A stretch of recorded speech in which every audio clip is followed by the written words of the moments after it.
Hello everyone, welcome back to the channel. Today, I want to walk you through a major development in the Ukraine-Russia war. Moscow has effectively admitted that one of its key fuel supply routes has been damaged after a reported strike by Ukrainian intelligence. This isn't just another skirmish, it's a potentially serious blow to Russia's military logistics, and it raises big strategic questions. Let's unpack what happened, why it matters, and where things could go from here. On October 31, Ukrainian military intelligence heard claims to have carried out an operation that destroyed all 3 lines of the Koltsevoy, or ring, pipeline in the Ramensky District of Moscow Oblast. According to their statement, anti-drone nets and armed guards were present, but that did not prevent the explosions. The Koltsevoy Pipeline is not just any fuel pipeline. It reportedly runs about 400 kilometers, linking major refineries in Ryazan, Nizhny Novgorod, and the Moscow region. Why is this pipeline so important? HUR has stated that it was capable of transporting up to 3 million tons of jet fuel annually, along with 8 million tons of diesel and 6 million tons of gasoline. That makes it a lifeline for Russia's military, supplying aviation fuel, ground vehicle fuel, and other fuel types vital for operations.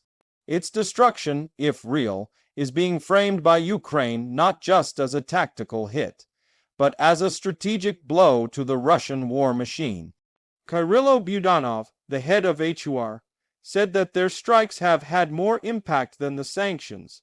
That's a bold claim. Sanctions have long been a cornerstone of the West's strategy to pressure Russia economically. But if Ukraine is demonstrating the ability to inflict deeper, more targeted damage that could reshape how we think about the conflict's dynamics. On the Russian side, there's some acknowledgement that damage has occurred, though they are also trying to mitigate the effects.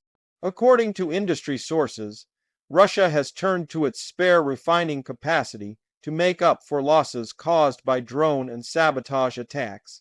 Analysts say that while some refineries did suffer damage, the overall drop in oil processing has been relatively modest, around 3% this year, according to Reuters, cited sources.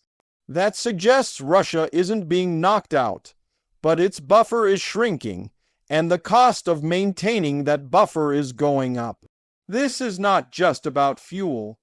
It's about logistics, mobility, and sustainability. Fuel pipelines are far more than economic assets.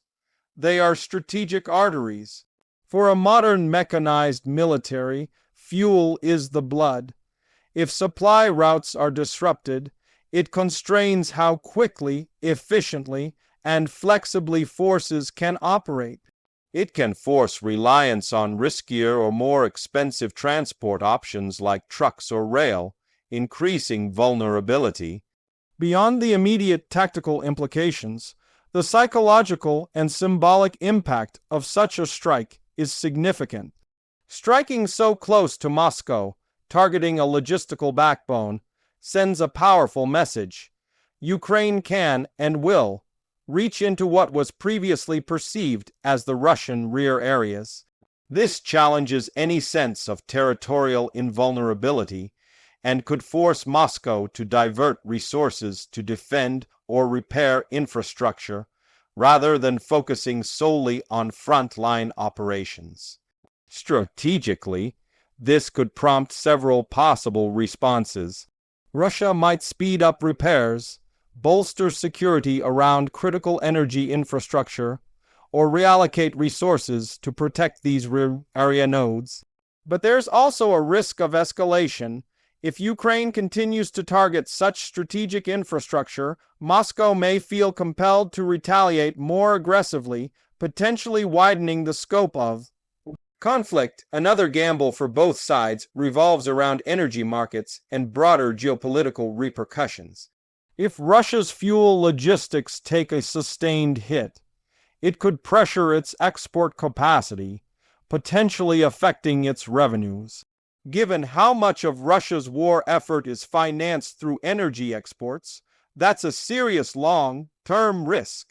Meanwhile, Ukraine's ability to strike deep could encourage further support from its allies, both in terms of military aid and diplomatic backing. Looking ahead, several things are worth watching. First, how quickly and effectively Russia can repair or reroute fuel supplies. Second, whether Ukraine doubles down on these kinds of deep infrastructure strikes, and whether they become a regular part of its strategy. Third, how Moscow might escalate in response, not just militarily, but also through propaganda, energy policy, or diplomatic channels.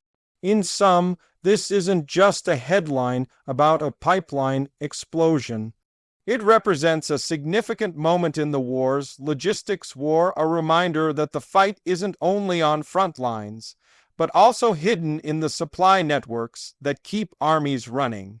If Ukraine's intelligence operation is as effective as claimed, it could force Russia to rethink how it protects the arteries of its war machine. And if repeated, such strikes may compound into a real operational cost. Thanks for sticking with me through this breakdown. Tell me what you think. Is this the beginning of a larger campaign by Ukraine to strike deep into Russia's infrastructure? Or is this a one-off blow? Leave your thoughts in the comments. And if you found this helpful, don't forget to like and subscribe for more deep dives. See you next time!